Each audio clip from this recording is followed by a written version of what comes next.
60대이자 재혼 후 제 인생에서 가장 행복한 시간을 살고 있는 여자입니다. 막상 제 손으로 저를 여자라고 적어놓으니 기분이 참 이상하네요. 여자는 아무리 나이를 먹어도 여자라는 말이 있는데, 그럼에도 저는 지금의 사랑받고 사랑하는 여자의 인생을 살기까지 참 오랜 시간이 걸렸어요. 그 전까지는 그저 저를 부르는 호칭은 엄마 혹은 아줌마가 다였고, 언제나 돈 걱정과 자식 걱정으로 발을 동동거리며 살았기에 저 스스로 저를 가꾸는 일은 상상하지 못했거든요. 그런 저의 인생을 되짚어보면 저는 태생부터가 억울한 인생이었어요. 제가 가난한 집의 1남 5녀 중 5번째 딸이었거든요. 가난한 살림에 무슨 대를 이을 욕심을 낸다고 저희 부모님은 옛날 고리짝에나 나올 법하게 아들을 얻겠다며 줄줄이 딸을 낳았고, 끝내 6번째로 아들을 낳았는데, 그래서 제가 저희 집의 마지막 딸이 되었어요. 남동생은 저보다 2살 어렸어요. 아무리 집이 가난해도 귀한 대접을 받았고, 그에 반해 첫째 언니를 비롯한 저까지 같은 자식임에도 전혀 다른 대접을 받아야 했는데요. 그때는 우습게도 저의 소원이 하얀 쌀밥에 고깃국으로 배불리 먹는 거였어요. 그리고 저희 부모님은 교육에도 아들과 딸 차별을 하셨는데, 딸들은 많이 배워봤자 남 좋은 일만 시키는 거라며 학교도 초등학교까지밖에 보내지 않았고, 그마저도 육성회비를 제때 주지 않아 학교에 가지 못하는 날도 많았네요. 그러다 보니 저는 살면서 학력 콤플렉스를 겪을 수밖에 없었고, 언니들을 비롯한 저까지 20살 성인이 되면 빨리빨리 시집이나 가라는 시기였는데, 첫째 언니를 시작으로 우리 딸들은 저희 엄마 아는 중매쟁이로부터 남편들을 만나 어이없게도 남자 쪽에서 좋다고 하면 저희의 의사와는 상관없이 결혼 날짜가 잡혔어요. 지금 같으면 꿈도 꾸지 못할 얘기죠. 그리고 그렇게 소개받은 제 남편은 정말 제가 딱 싫어하는 타입이었어요. 듣기론 집안은 큰 돼지 농장을 해서 잘 산다고 했지만 그 허풍 섞인 말투와 아저씨 같은 외모가 정말 싫었어요. 하지만 남편은 어찌나 자기애가 강한지 세상에서 자기가 제일 잘났다고 생각했죠. 시종일관 겉멋이 잔뜩 든 허풍을 떨면서 거짓말을 늘어놓는데, 저는 그날 저녁 집에 돌아가 남자가 허풍이 심해서 싫다고 울면서 얘기했는데, 저희 아버지는 우는 저에게 이렇게 말씀하셨죠. 남자가 허풍도 있어야지. 사내 자식이 소심하면 돼. 오히려 1000배 만배는 좋은 거야. 그러니 잔말 말고 그쪽에서 좋다고 하면 싸게 시집이나 가. 그래도 영자 너는 딸 중에 막내라고 네 엄마가 엄청 신경 쓴 거 알지? 너 그 집에 시집가면 사모님 소리 들으면서 네 소원대로 하루 세끼 하얀 쌀밥에 고깃국 먹을 수 있다니까. 저는 한심하게도 아버지의 말에 귀가 팔랑거렸어요. 어차피 이래서나 저래서나 먼저 시집간 언니들을 보니 다른 남자를 만나도 제 인생이 크게 달라질 것 같지 않았고, 아버지의 말처럼 남편은 좀 그저 그래도 편하게 호의호식하면서 살 수 있다면 이 지긋지긋한 집에서 벗어날 수 있으니 그건 그거대로 나쁘지 않은 것 같았어요. 그리고 이윽고 남편은 제가 마음에 든다고 저희 집에 상견례 날짜를 잡자고 연락을 해왔고, 저는 그렇게 남편을 만난 지 3개월 만에 시집을 가게 되었는데요. 제가 결혼 후 살 곳은 저 멀리 경상도에 있는 어느 시골 동네였어요. 시댁이 그곳에서 농장을 하고 있었거든요. 농장은 듣던 대로 규모가 엄청났지만 그곳의 삶은 아버지가 말씀하셨던 대로 호의호식하는 삶은 아니었어요. 시어머니는 엄청 깐깐한 사람이었고, 마치 저를 돈 주고 데리고 온 식모 취급을 하셨는데, 그나마 결혼 초에는 남편이 저를 마음에 들어해 챙겨주었기에 타지의 생활을 버틸 수 있었어요. 환경 탓인지 그래도 제가 믿을 사람은 남편밖에 없더라고요. 하지만 그것도 잠시, 결혼한 지 6개월 만에 저는 임신을 했는데 제가 임신을 하자 남편은 밖으로 돌기 시작했고 급기야 술집을 다니면서 대놓고 외도까지 저질렀는데요. 아무리 절절히 사랑한 남편은 아니라 해도 그 배신감은 이루 말할 수 없었어요. 그런데요, 남편의 외도만큼이나 제가 더 비참했던 게 뭐였는지 아세요? 그건 바로 남편의 외도를 알면서도 큰 문제가 아니라는 듯 말하는 시어머니의 태도였어요. 남자가 살다 보면 한눈도 팔고 그러는 거지. 그런 걸로 시끄럽게 굴지 마라. 원래 남자들이 자기 마누라 임신하면 밖에서 풀고 그러는 거야. 너는 그냥 알아도 모르는 척 해라. 그게 여자의 미덕이야. 웃기죠? 무슨 그런 게 미덕이라고 며느리한테 떠드는지.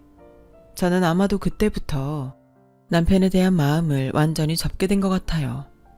하나를 보면 열을 한다고 그런 남편에겐 어떤 희망도 없다고 생각했거든요. 그래서 기회가 되면 몰래 돈을 모아 아이를 데리고 이혼하겠다는 마음을 품고 그렇게 살았는데 막상 제가 아들을 낳으니 시어머니는 손이 귀한 집에 아들을 낳아줬다며 마치 저의 아들을 자기의 아들처럼 끼고 사셨고 모르는 사람들은 시어머니가 아이를 전담하다시피 하니 저에게 편하겠다고 모르는 소리를 했는데요. 정작 저는 아들을 뺏긴 기분이었어요. 너 내 신경 쓰지 말고 농장 일이나 해. 내가 너보다 경험도 있고 가방끈도 기니 키워도 너보다야 잘 키우지 않겠니? 그러니 너는 민석이 육아에서 손 떼라. 손을 떼라고요? 어머니, 그래도 제가 엄마인데 어떻게 그래요. 저희 아들 예뻐해 주시는 건 너무 감사하지만 말씀도 그렇고 정도가 너무 지나치신 것 같아요. 어머, 얘가 지금 뭐라는 거니? 네가 우리 민석이 낳아줬다고 뭐라도 되는 것 같아? 넌 그냥 우리 민석이 낳아준 씨바지 같은 거야. 어디 무식한 게 애를 키우겠다고 설쳐? 넌 그냥 시키는 일이나 해. 알겠어? 아무리 손자 사랑이 지극해도 엄마인 저를 씨바지라니. 저는 그 후 시어머니와 아이 때문에 부딪히는 일이 많아졌어요. 하지만 남편은 역시 제 편을 들지 않았고 오히려 자기 엄마 마음을 몰라준다며 큰 소리를 쳤는데요. 아니, 우리 엄마가 기껏 고생해서 애 봐주는 건데 감사한 줄도 모르고 웬 소란이야. 그리고 생각을 해봐라. 초등학교밖에 못 나온 네가 애를 키워봤자 얼마나 잘 키우겠냐? 그냥 우리 엄마 하자는 대로 해. 그럼 될걸. 왜 자꾸 집안 시끄럽게 만들어? 뭐라고요?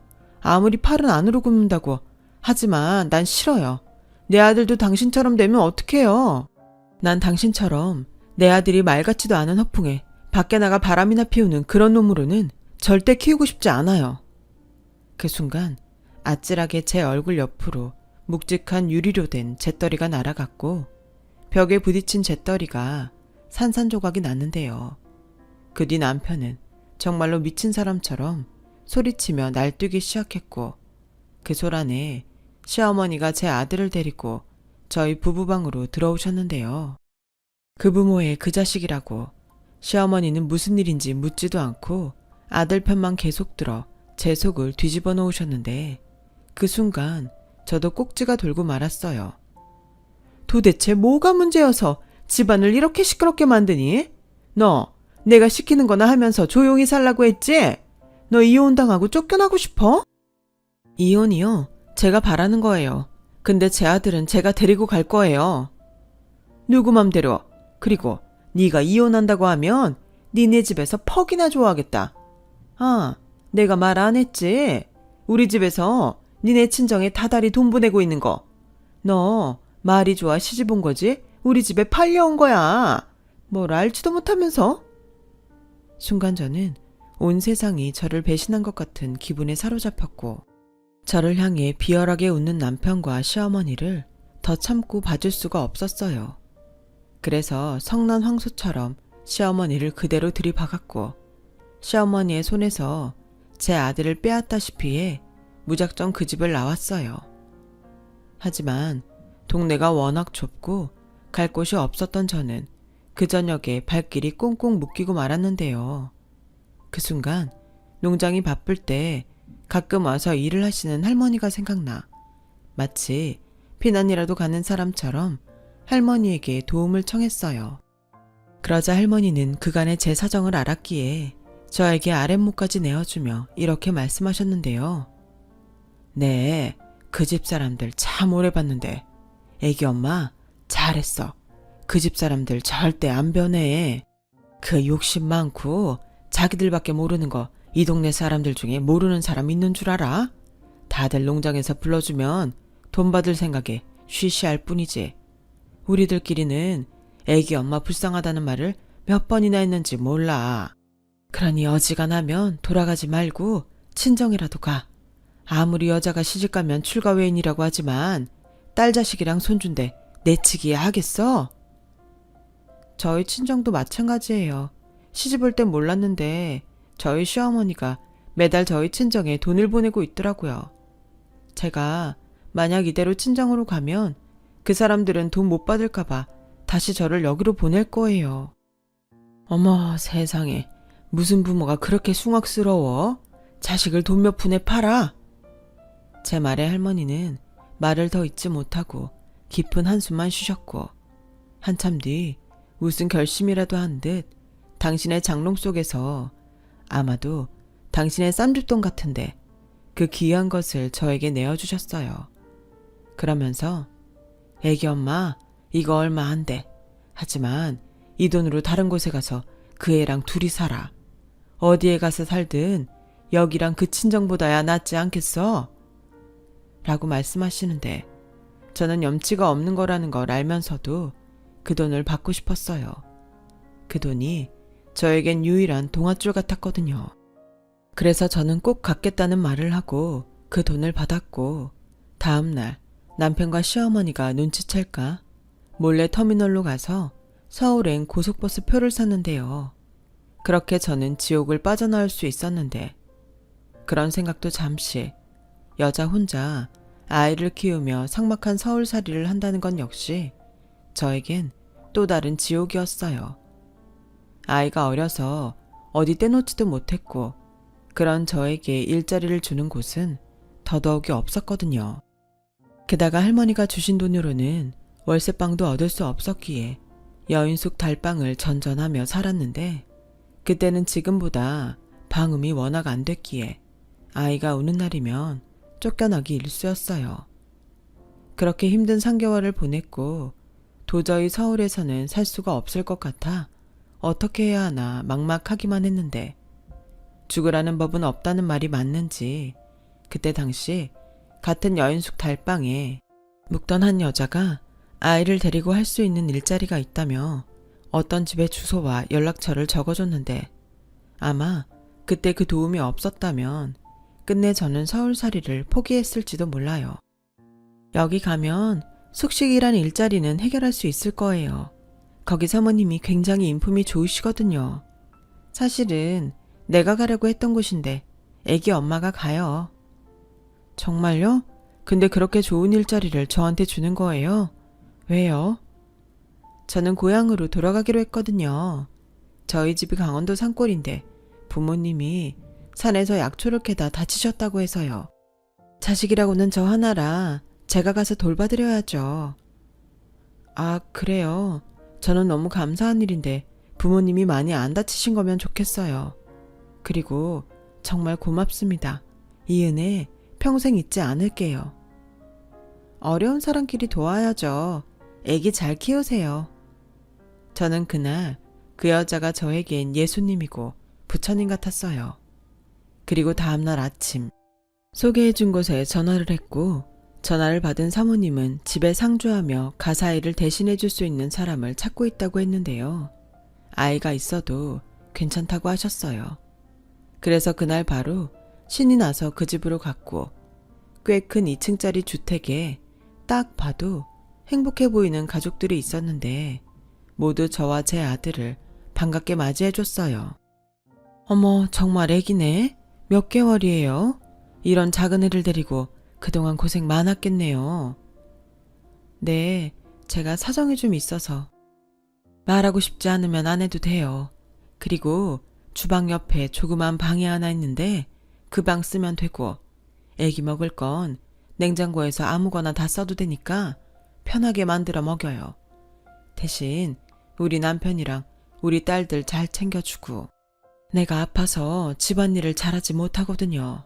부탁 좀 해요. 사모님은 안 그래도 얼굴빛이 창백해 보였는데 유방암을 앓고 계셨고 몇 번이나 재수술을 했는데도 재발이 돼서 안타까운 상황이었어요.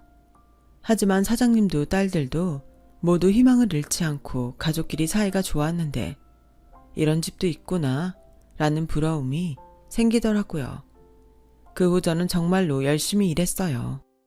이곳이 아니면 누가 우리 모자를 받아주겠나 하는 마음과 이런 저를 기꺼이 받아준 사모님을 위해서 최선을 다해 일을 했는데요.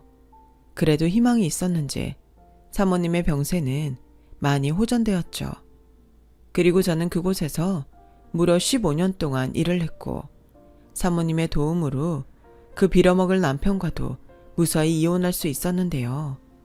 제 아들을 포기할 수 없다고 버티는 시어머니에게 그간 저에게 부당한 노동과 대우를 했다는 점을 문제 삼아 위자료 청구까지 하겠다고 세게 나갔고 남편과 시어머니는 아이를 포기하는 대신 위자료와 양육비는 제가 시댁에 있는 동안 저희 친정에 보내준 돈으로 대신한다고 했어요. 물론 억울한 부분이 없지 않았지만 앞으로 평생 저들과 아이 문제로 엮일 일이 없다고 생각하니 그것만으로도 좋았던 저는 무사히 이혼한 것에 의미를 뒀고 시간이 많이 지났지만 기꺼이 쌈짓돈을 꺼내주신 할머니에게도 돈을 갚을 수 있었는데요. 안타깝게도 할머니는 이미 돌아가셔서 이제는 그 집에 돌아와 살고 있다는 큰 아드님께 이자와 그 돈을 대신 드렸어요. 그것으로 저는 마음이 홀가분해졌는데 사모님은 다 큰 아들이 혼자 쓸 방이 있어야 하지 않냐며 아들 방까지 하나 더 내어주셨고 이렇게나 많은 도움을 주셨는데 제 아들까지 신경 써주시는 사모님의 마음에 저는 너무 고마워서 시켜만 준다면 평생 여기서 일하고 싶다고 말했어요. 하지만 이런 어미 속도 모르고 사춘기에 접어든 아들은 제가 남의 집 가사일을 하는 것도 싫고 주인 집에 얹혀 사는 신세도 싫다며 무조건 나가서 살자고 떼를 썼는데요. 이미 그때까지도 감사한 마음에 사모님의 약이며 병간호까지 맡아서 했던 저는 가운데에서 여간 곤란한 게 아니었어요. 아씨, 애들이 나 여기 얹혀 사는 거 알았어. 이제 어떡할 거야? 왜 이사를 안 가는 건데? 그렇게 오래 일했는데도 돈이 없어? 우리 거지야? 너는 무슨 말을 그렇게 해? 이제 어떡할 거냐고. 나 쪽팔려서 학교 안 가. 아들은 그렇게 저를 창피해했어요. 그래서 고민 끝에 어쩔 수 없이 사모님께 사정 이야기를 하고 같은 동네에 방 2개 딸린 허름한 월세방에 이사를 갔어요. 그 후 아들은 자기는 꼭 성공해서 잘 살 거라며 공부에 열을 올리기 시작했어요.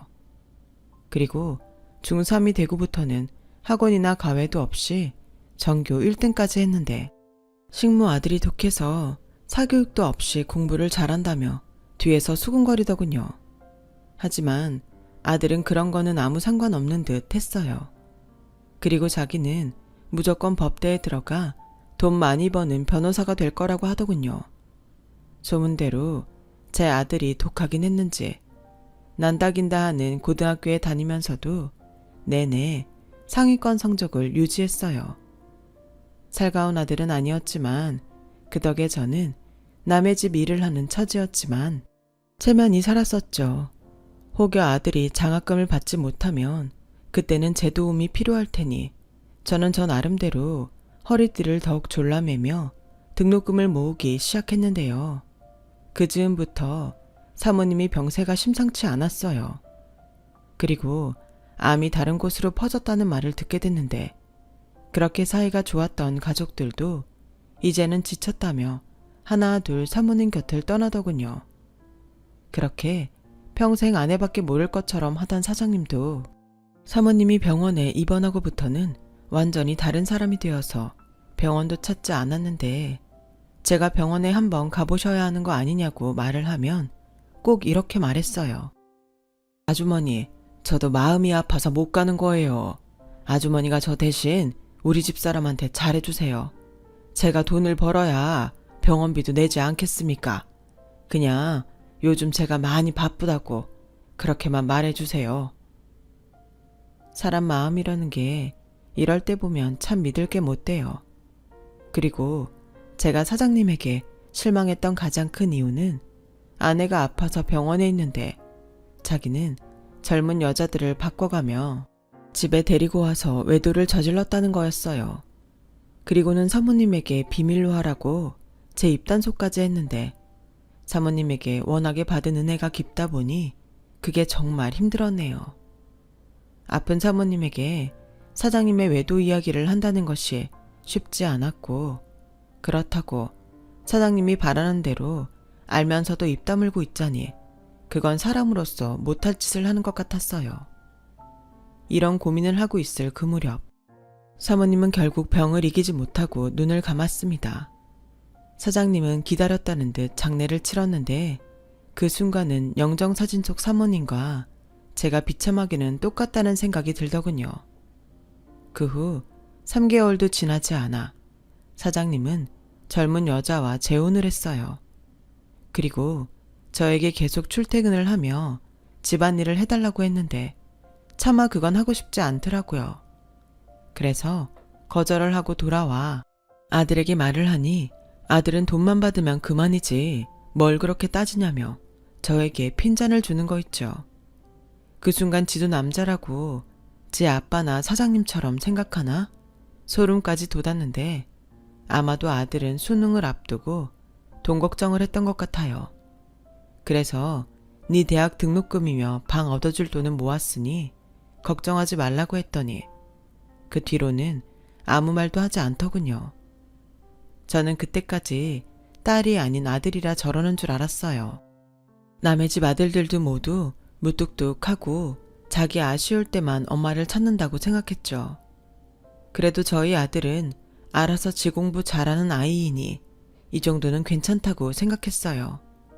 지금 생각하니 저는 참 바보였네요. 공부보다 인성이 중요한 것을 그냥 사내 아이라 그런 줄 알았다는 게 제 잘못 같아 마음이 오랫동안 아팠어요. 하지만 그때 아들을 잘 키우고 돈 걱정 없이 사는 것이 제 인생의 목표였기에 그런 건 보이지 않았고 아들은 열심히 공부한 끝에 와이대 법대에 합격했는데 저는 그게 아들이 저에게 해주는 효도라고 생각했어요. 제가 법대에 들어간 것도 아닌 그저 아들 인생일 뿐이었는데 그리고 아들은 오로지 돈 잘 버는 변호사가 되겠다며 알바도 하지 않고 공부만 하더군요. 그 뒤엔 이상하게도 공부만 하는 것 치고는 장학금 한 번을 타오지 못했어요. 거긴 워낙에 공부 잘하는 애들만 있어서 그래. 엄마는 법대 공부가 뭐 설거지처럼 쉬운 줄 알아? 아니, 엄마가 뭐라고 하는 게 아니라 네가 공부를 그렇게 열심히 하는데 안타깝다는 거지.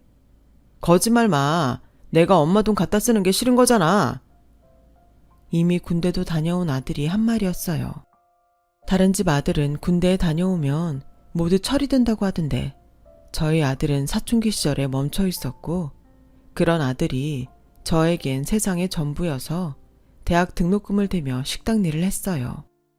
그렇게 자그마치 10년을 뒷바라지한 끝에 아들은 변호사 배지를 달 수 있게 됐고 내심 이제 끝났다. 나도 이제 변호사 아들 덕 좀 보며 쉬어야겠다 라고 생각했는데 변호사 타이틀 단지 3개월도 되지 않아 아들은 저에게 결혼을 통보했어요. 엄마, 나 결혼해. 뭐? 지금 엄마한테 결혼한다고 통보하는 거야? 어쩔 수 없어. 애가 생겼거든. 근데 오히려 잘된 일이야. 나랑 결혼할 여자 부잣집 딸이거든. 거기 아버님이 평생 변호사 사위 보는 게 꿈이었대. 아니, 그래도 그렇지. 결혼을 이렇게 결정해? 그럼 생긴 애를 지워? 그리고 우리 형편에 그만한 결혼 상대 찾을 수 있을 것 같아? 몰라. 난 결혼할 거고 엄마 싫으면 그냥 자식 없다고 생각해. 뭐라고? 내가 너를 어떻게 키웠는데 그런 소리를 해? 그 소리 좀 제발 하지 마. 따지고 보면 나야말로 엄마 때문에 개고생했잖아. 아빠 집이 그렇게 부자였다며. 근데 엄마는 그런 아빠 싫다고 애먼 나까지 데리고 와서 남의 집살이나 시키고 엄마는 나한테 안 미안해? 그 순간 머리를 한 대 세게 맞은 것 같았어요. 지 아빠가 그리고 지 할머니가 어떤 사람이었는지 알지도 못하면서 저는 그 뒤 충격을 받았지만 아들은 그런 저는 안중에 없는 듯 결혼을 진행했고 울며 겨자 먹듯 상견례 자리에 가게 됐는데 임신했다는 며느리는 저를 보자 놀란 눈으로 이렇게 말했어요. 어머, 분명 오빠네 엄마 50대라고 하지 않았어? 생각보다 많이 늙으셨다. 고생을 많이 했다고 하시더니 할머니시네. 세상 천지에 예비 시어머니를 보고 그런 소리를 할 수 있는 며느리가 또 있을까요? 며느리는 제 아들보다 5살이 어렸는데 얼굴은 이쁘장하게 생겼지만 생각하는 머리는 어린 아이 수준처럼 보였어요. 하지만 제 아들은 그런 무례한 말을 듣고도 아무렇지 않게 웃기만 했고 저보다 장인 장모 될 사람에게 더 방글방글 웃으며 비위를 맞추는데 딱 지 아빠 젊었을 때를 보는 것 같았어요.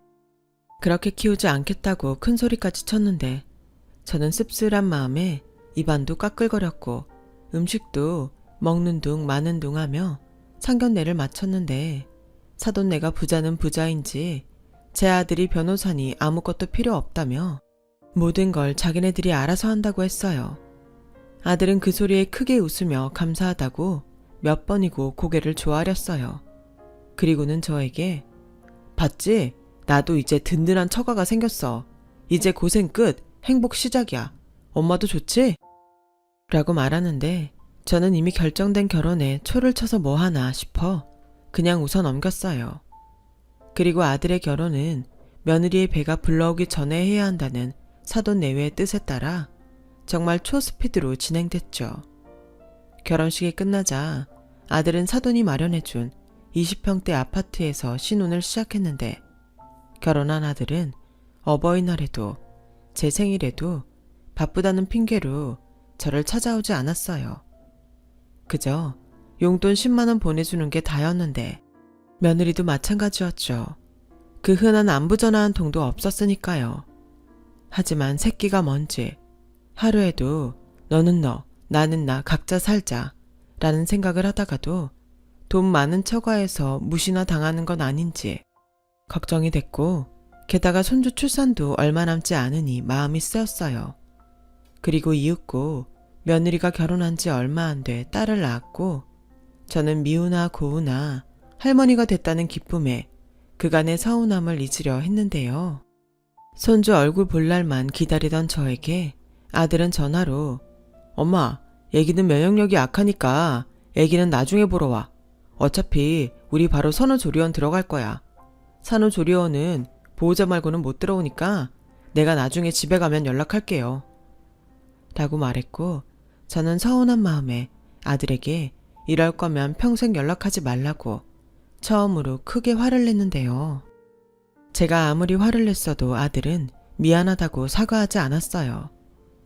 저는 아들 내외에게 괘씸한 마음이 들어 정말로 연을 끊을 각오를 했는데 TV에서 애기들이 나오면 보지도 못한 손녀 생각에 마음이 뒤숭숭했고 급기야 저는 제가 먼저 숙이고 들어가려 전화를 했는데 아들이 뜻밖의 집으로 애기 얼굴 보러 오라고 했어요. 핏줄이 뭔지 그간 서운하고 화났던 마음도 있고 저는 반찬을 하나 가득해서 아들 집에 처음 방문하게 됐는데요. 아직도 그날의 충격을 잊을 수가 없네요. 제가 아들 집에 도착하자 초인종을 누르기도 민망하게 현관문이 활짝 열려 있었고 안에서는 며느리의 목소리가 쩌렁쩌렁하게 들려왔는데요. 제 이야기를 하고 있었어요. 뭐야? 왜 자기 마음대로 어머니를 여기 오라고 해? 거절도 한두 번이지. 그럼 우리 엄마는 언제까지 애기 얼굴도 못 보는 건데? 평생, 가능하면 평생 안 봤으면 좋겠어. 뭐? 야, 그래도 이건 너무 심하잖아. 심해? 자기 왜 나한테 어머니 식모살이 한 거 감췄어? 자기도 어머니 창피하니까 그런 거 아니야? 근데 남인 나는 오죽하겠어?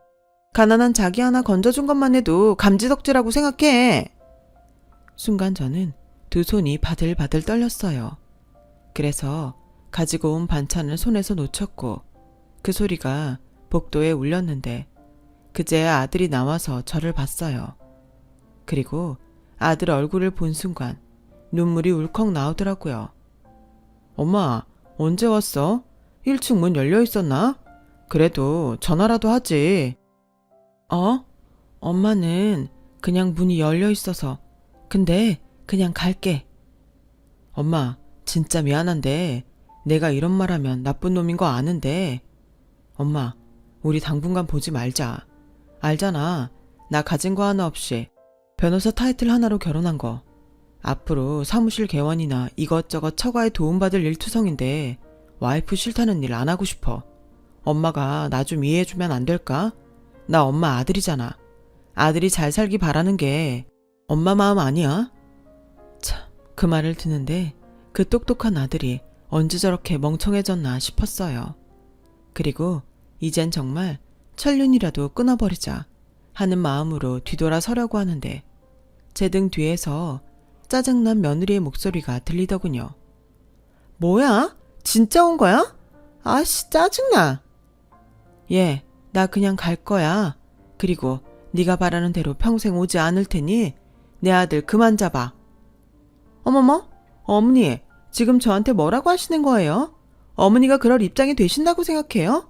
식모 생활 그렇게 오래 하셨으면 눈치라도 있어야죠. 그래, 나 그렇게 힘들게 내 아들 키웠다. 아무것도 없이 뒷바라지 한다는 게 어떤 건지 넌 알기나 하니? 엄마, 그만해. 왜 엄한 사람한테 화풀이를 해? 그리고 내가 혼자 알아서 했지. 엄마가 해준 게 뭐가 있어? 저는 아들의 그 한마디에 지나온 시간이 모두 물거품이 됐어요. 뭐를 위해서 살았나 그렇게 후회만 됐어요.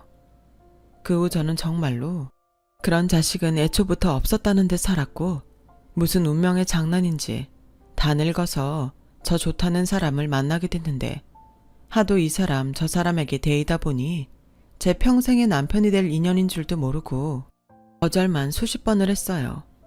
하지만 고맙게도 이 남자는 한결같이 저를 기다렸고 만날 때마다 누구처럼 허풍도 없고 말과 행동이 신중하고 검소한 게 시간이 지나면 지날수록 이 사람의 진가가 보이는 것 같았어요.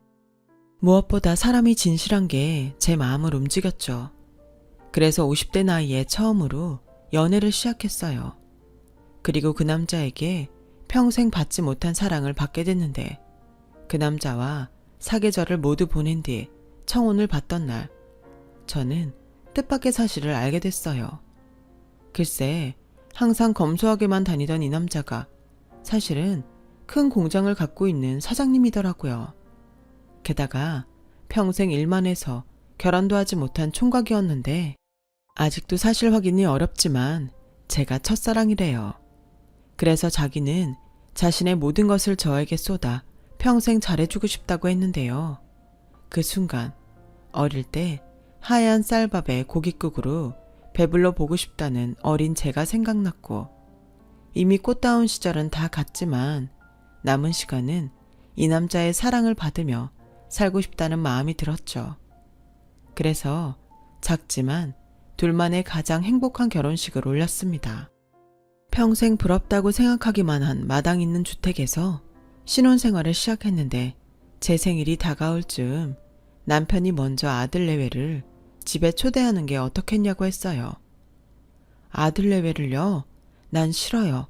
이제 난 그것들이랑 상관없이 살 거예요. 내가 전에 다 말했잖아요. 난 아직도 그것들을 생각하면 심장이 떨리는데. 그래서 하는 말이지. 언제까지 심장 떨려 하면서 살 순 없잖아. 나만 믿고 집에 한번 오라고 해. 우리 이렇게 잘 사는 거 보여주자고.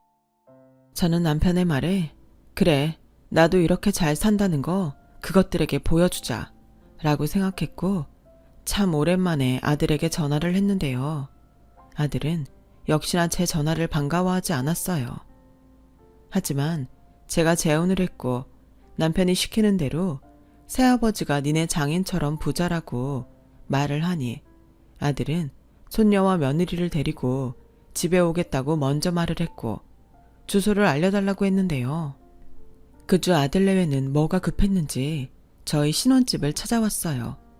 그리고는 어안이 벙벙해서 마당이며 집안 곳곳을 살폈는데 며느리가 저에게 전에 없던 눈웃음을 치며 이렇게 말하더군요. 어머니, 안 그런 줄 알았는데 재주가 좋으시네요. 이 집은 자가인 거죠? 저분이 새아버님? 안녕하세요. 듣던 대로 사장님 얼굴이시네요. 허, 그런 얼굴도 있나요? 저희 아빠도 사장님이시거든요. 다른 사람들은 몰라도 저는 알아요. 여유 있는 얼굴이랄까? 칭찬으로 들을게요. 네, 칭찬 맞아요. 이제야 양가가 급이 좀 맞는 것 같네요. 안 그래, 여보? 여보는 좋겠네. 부자인 새아버지가 생겨서. 그렇지. 그래도 어머님이 좀 오버하신 것 같아요. 저희 아빠처럼 부자라니. 저희 집 진짜 돈 많아요. 그러니? 그래서 네가 한결같이 위아래를 모르는구나. 결국 그 돈이 너한테는 독이 된 것 같은데. 뭐라고요? 지금 팔자 좀 고쳤다고 큰 소리 치는 거예요? 정말 웃기지도 않아. 됐자하니 나도 그쪽 아버님이 얼마나 대단한지 궁금하네요. 아버님 회사가 땡땡땡사 맞죠? 오해는 하지 말아요. 이 사람한테 내가 사돈이라고 명함을 받아서. 맞아요.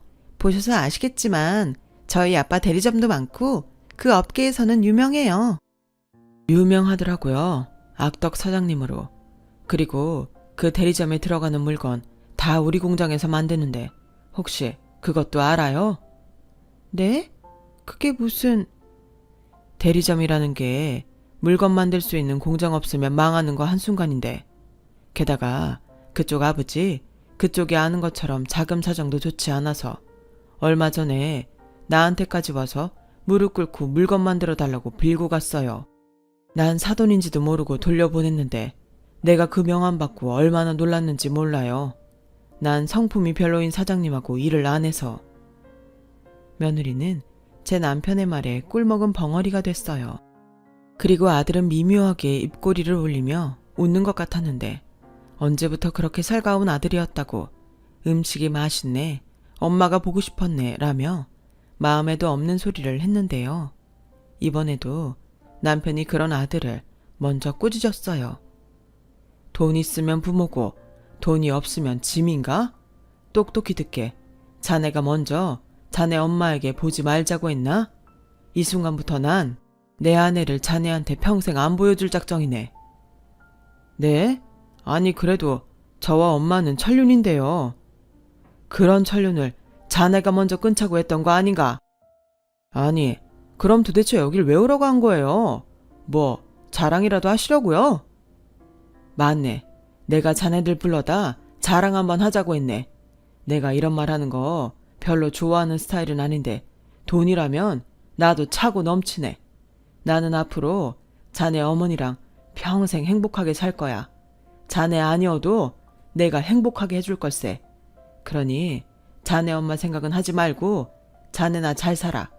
그 처가가 언제까지 자네 뒤를 밀어줄 수 있을지는 모르겠지만 네 새아버지로서 조언 하나만 하자면 자네 처가한테 너무 기대지 말고 여기저기 빚이 많은 양반이라 빚 좋은 게 살고 알지?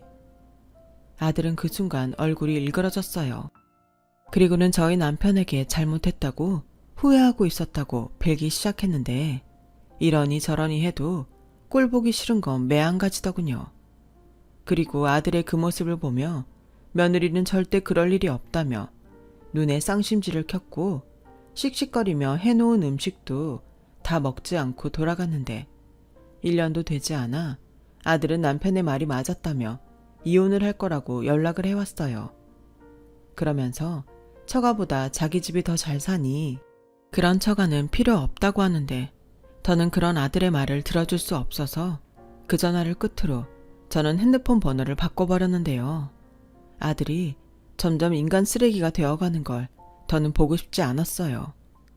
하지만 그럼에도 마음은 여전히 무겁고 힘들었는데 그걸 보다 못한 남편이 자기의 마지막 로망이었다며 저에게 귀촌을 제안했고, 평생 그런 생각을 해본 적이 없던 저는 잘 모르겠다고 했는데, 남편은 일단 가서 1년만 살아보자고 했어요.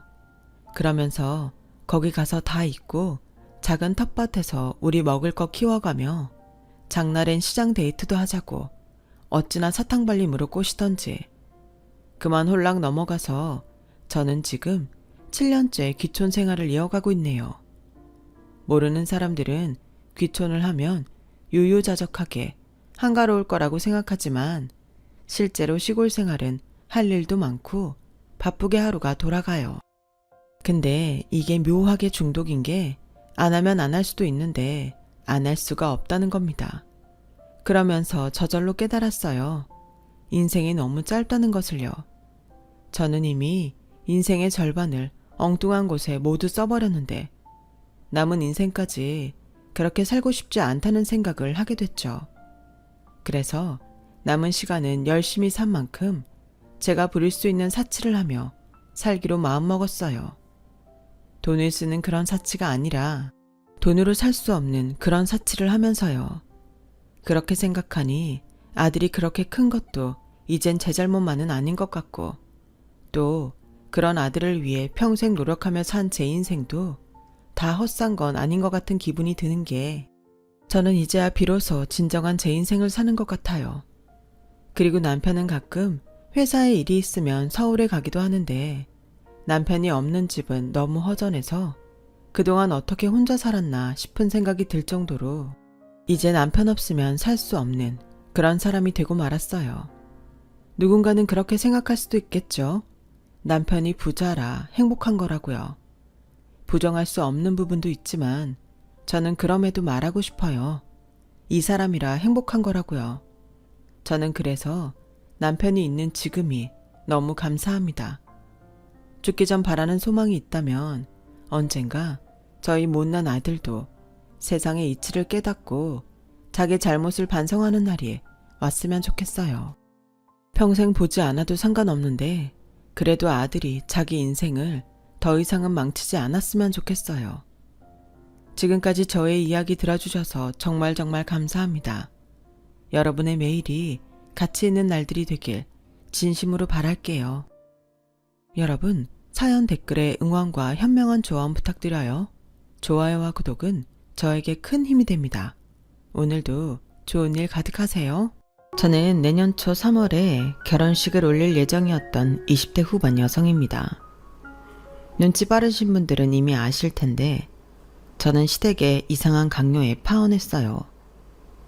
다들 연애는 잘하다가 결혼하면서 이것저것 재다가 서로 다른 의견으로 갈등을 빚곤 하잖아요. 저도 어찌 보면 그런 갈등을 빚다 파혼한 케이스인데요. 솔직히 거의 일방적으로 바라시기만 하셔서 파혼하지 않으면 제 인생이 그래도 나락으로 떨어지는 것 같았어요. 왜 흔히 파혼이 이혼보다는 낫다고 하잖아요. 그래서 예비 남편을 생각하면 좀 씁쓸하긴 하지만 제 미래를 위해 과감히 파혼 선언을 했죠. 그 과정에서 저도 그렇지만 저랑 헤어진 그 사람이 많이 힘들어했어요. 저랑 결혼할 뻔했던 남자가 참 마음도 약하고 착한 사람이었거든요. 제가 원래 착한 사람한테 약한 편이라 연애할 때는 좋기만 했는데 착하다는 게 연애가 아닌 결혼에 초점을 맞추고 보니 결코 좋지만은 않았어요. 그리고 그때 알았죠. 착하다는 게 좋게 말해 착한 거지 나쁘게 말하면 우유부단하다는 것을요. 좋은 게 좋은 거라고. 이 사람 저 사람 다 좋길 바라는 마음이야 알겠지만 그런 일은 사실 없잖아요. 그런데 그 멍청한 남자는 그러길 바랬고 또 그러지 못해 괴로워했는데 이 결혼을 하면 저만 못된 사람이 되는 건 물론이고 결혼 기간 내내 저만 죽어날 것 같아서 신중한 고민 끝에 결정을 하게 되었죠. 제가 사랑했던 사람은 아까도 언급했지만 착하고 거기에 더하기 순수함이었어요. 아이들을 좋아하고 또 다정한 사람이었는데 그 사람만 놓고 봤을 땐 너무 제 이상형이라 제가 넘어가지 않고서는 당해낼 재간이 없을 정도였죠. 하지만 그의 가족은 그 사람과는 정반대인 사람들이었는데 지금부터 그 사람들이 어떤 사람들이었고 또 저에게 무슨 일이 있어 파혼까지 하게 되었는지 그 이야기를 들려드리겠습니다. 우선 짧게 그 사람과 제가 어떻게 만났는지부터 이야기를 시작해 볼게요. 저희는 다른 연인들과는 조금 다른 인연으로 첫 만남을 시작했어요. 제가 여행을 너무 좋아해서 여행 가이드 일을 하다 그 사람을 처음 만났거든요. 그 사람은 손님이었는데 그때 5팀이 함께 움직이는 패키지에서 그 사람이 저를 많이 도와줬어요. 여러 사람이 한꺼번에 움직이다 보면 종종 트러블이 생기기 마련인데 그럴 때면 제가 젊은 여자라서 힘들 때가 종종 있었어요. 그리고 그날도 유독 많은 변동사항들 때문에 제가 컴플레인을 당하고 있었는데 그때 감정이 격한 손님이 저에게 위협적으로 큰 소리를 내셨었죠. 제가 아무리 가이드이고 직원이라도 그런 경우는 저도 사람이고 여자라 무섭거든요. 그런데 그때 중간에 나서서 중재한 사람도 그 사람이었는데요. 그 사람이 있어서 천만다행이었죠. 제가 가이드 일을 하면서 그때가 가장 난감하고 곤란한 경우였거든요. 그렇게 그 팀의 4박 5일 일정이 끝나고 그 사람과의 인연도 끝이 났는데 제가 감사한 마음이 커서 헤어질 때 작은 선물을 준비해서 그 남자에게 전달했어요. 사실 그때까지도 그 사람과 제가 연인 사이가 될 줄은 꿈에도 몰랐는데 그 사람을 다시 만난 건 그 일이 있고 2년 뒤 코로나가 터진 이후였죠. 제가 코로나 때문에 가이드 일을 그만두게 되었거든요. 그리고 서울에 있는 중소기업에 입사를 하게 되었는데 무슨 운명인 건지 그 회사에서 그 사람을 다시 만나게 되었어요. 어찌나 신기하고 반갑던지 우리는 서로를 단번에 알아봤고 그 이후부터는 급격하게 친해지게 되었죠. 제가 신입이다 보니 도움을 많이 받았거든요. 그리고 1-2달이 지났을까? 회식이 있었는데 그 사람이 술 기운을 빌려 저랑 헤어질 때 이런 말을 했어요. 사실 저는 그때 처음 소영 씨를 봤을 때부터 제가 좋아했어요. 근데 용기가 나지 않아서 말을 못했고요. 그런데 이렇게 우리가 다시 만나 같은 곳에서 일을 한다니 요즘은 매일 꿈을 꾸고 있는 것 같아요. 소영 씨는 모르죠? 내가 매일 출근길이 얼마나 설레는지. 저런 말을 듣는데 저도 연애를 꽤 오래 쉬어서 그런지 가슴이 마구 뛰더군요. 하지만 술김에 하는 고백을 100%다 믿을 수는 없었고 그날은 그렇게 헤어지고 다음날 그 사람에게 어제 일이 기억이 나냐고 물었는데요. 얼굴이 새빨개진 그 사람이 너무 귀여웠어요. 그리고 한 가지 더 신기한 이야기를 듣게 되었는데 그때 패키지 여행 때 원래는 자기가 갈 곳이 아니었다고 하더군요. 하긴 아무리 패키지라도 젊은 남자 둘이 왔길래 희한하다고 생각했거든요. 그런데 거기엔 사연이 있었더라고요. 그 친구가 원래는 여자친구랑 가기로 했던 걸 여행 직전 헤어져서 위약금 물기 아까워 자기가 여자친구 대신 온 거랍니다. 그리고 저를 만났고 한눈에 반했는데 우리가 이렇게 다시 만나게 되다니 그것도 다 운명이었지 않나 그런 생각을 했었대요. 저도 뭐 그 얘기까지 들으니 신기하긴 했었고요. 지금 생각하면 너무 신기하지 않아요? 심지어 여행 직전에 헤어진 그 여자랑 제 친구 작년에 결혼해서 지금 임신 5개월이에요. 정말요? 와, 그럼 그 2사람 다시 만난 거예요? 원래도 헤어졌다가 다시 만나고 엄청 그랬는데 인연은 인연인가 보더라고요. 지금은 그 전에 많이 싸워서 그런지 안 싸우고 잘 살아요. 다행이네요. 원래 잘 지내다 결혼하면 많이들 싸운다고 하던데. 아무튼 그 덕에 오신 여행이었는데 이렇게 우리가 다시 만난 거네요. 그러게요. 나는 진짜 소영씨 다시 만나고 싶었는데. 그래서 사실은 여행사에 전화도 해봤어요. 어머, 정말요? 네, 근데 전화가 안 되더라고요. 아, 코로나 터지면서 여행사 문 닫았어요. 그때 여행 관련 직종들이 전부 전멸했거든요. 덕분에 저도 실업자 돼서 귀국하게 됐는데 그땐 어찌나 우울하던지. 왜요? 귀국하는 게 그렇게 싫었어요? 글쎄요, 그냥 좀 무서웠어요. 한국은 뭔가 많이 치열하잖아요. 그렇게 살 자신도 없고, 가이드 일 자체를 많이 좋아하기도 했고, 그래서 어떻게든 귀국하지 않고 버텨보려고 했는데, 코로나가 그걸 도와주지 않았죠. 집에서도 난리였고요. 제가 외동이거든요. 아, 그럼 코로나 바이러스한테도 고맙다고 해야 하나? 코로나 아니었으면 우리 다시 못 만났던 거잖아요. 네? 대리님 은근히 웃겨요. 나는 진심으로 하는 소린데. 그리고 그때 술 마시고 했던 말도 진심이에요. 비겁하게 술 먹고 고백을 해서 미안하긴 했는데 그때가 아니면 또 말을 못 할까봐. 그래도 강요하는 건 아니니까 천천히 생각해보고 이왕이면 긍정적인 대답을 해줬으면 좋겠어요. 나는 회사에서 그렇고 회사가 아닌 곳에서도 소영 씨를 많이 챙기고 도와주고 싶거든요. 저는 그때 태어나 처음으로 남자한테 진지하고 친절한 고백을 받았어요. 프로포즈도 아닌데 저렇게까지 진지할 필요가 있었나 싶긴 했는데 그것 또한 저 사람의 성격이고 인품이라고 생각하니 그것도 멋있고 좋더라고요. 그래서 거절할 이유가 없어 그 사람의 마음을 기쁜 마음으로 받았죠.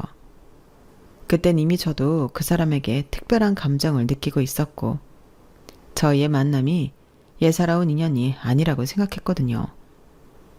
그렇게 연인 사이가 된 저희 둘은 연애 초반에는 회사에서 비밀로 만났는데 서로 좋아하는 감정을 숨긴다는 게 결코 쉬운 일이 아니었어요.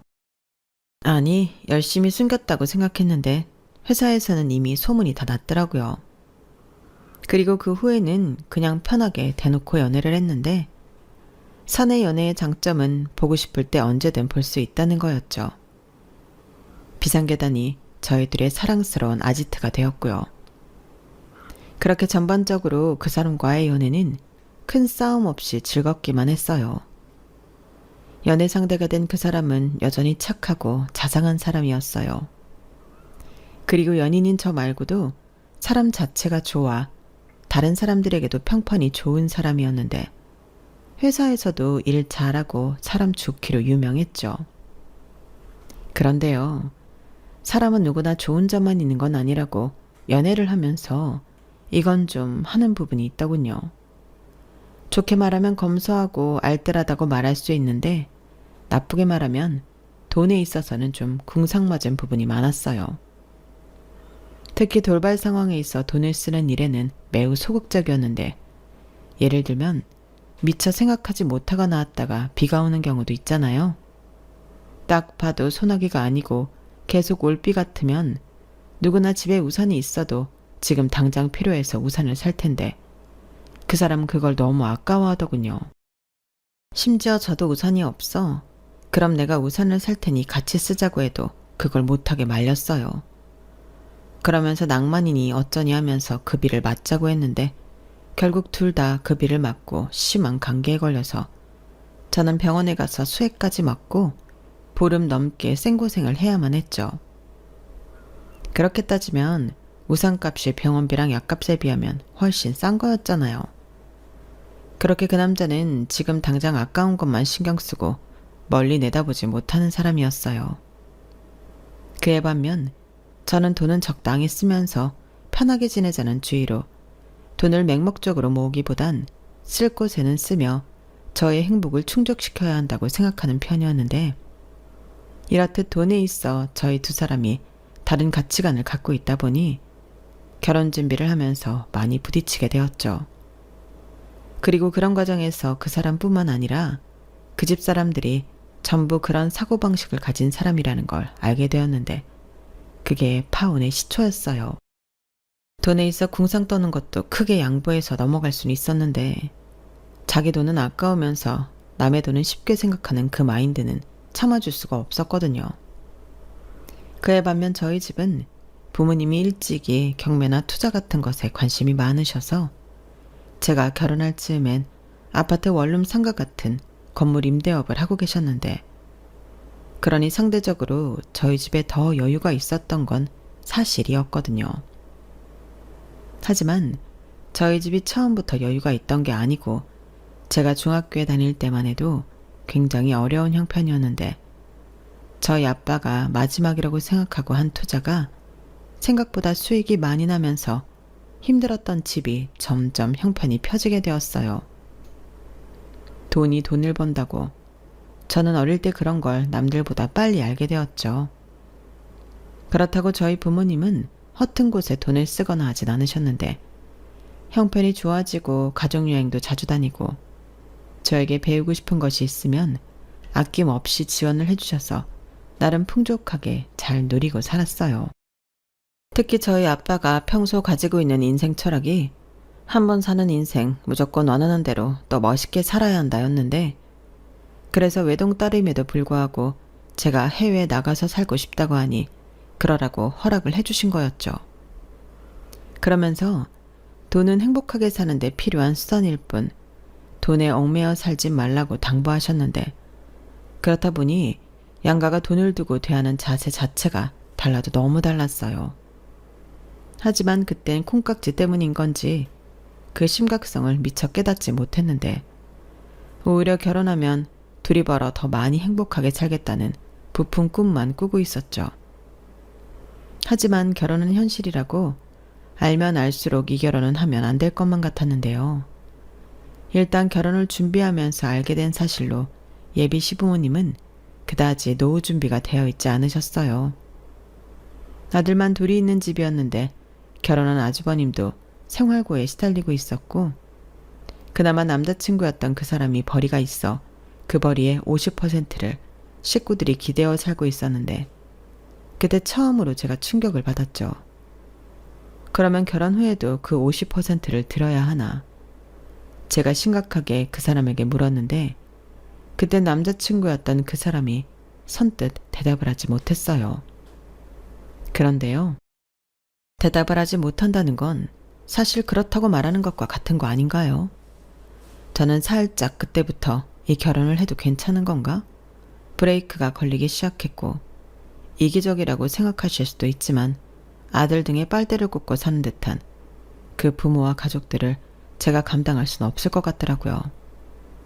그리고 저렇게 아들 등에 빨대를 꽂고 사시는 분이 우리가 결혼한다고 금전적인 도움을 줄 수도 없을 것 같았는데 제가 이렇게 생각이 많으니 그 사람은 혼자 애가 달아 서둘러 이렇게 말하더군요. 저기 그래도 형이 지금 하는 일이 있으니까 그 일이 자리 잡으면 50%까지는 내가 우리 집에 안 줘도 될 거야. 나도 가정이 생기는데 언제까지 부모님에게 돈을 지원할 수는 없지. 지금이야 나도 부모님이랑 같이 살고 생활비를 드리는 거니까. 그럼 결혼해서 따로 살면 그 생활비는 안 들여도 되는 거야? 애당초 형이 있는데 왜 집안 생활비를 전부 자기가 내? 그야 우리 형이 많이 힘드니까 처자식도 있고 지금은 또 처가 눈치도 많이 보고 그래서 내가 먼저 우리 집은 신경 쓰지 말라고 했어. 내가 벌고 있으니까 형이 자리 잡을 때까진 기다릴 수 있지. 그런데 들어보니까 한 2년 정도만 고생하면 괜찮아질 것 같다고 하더라고. 2년이라. 저는 솔직히 그 사람의 말을 믿을 수가 없었어요.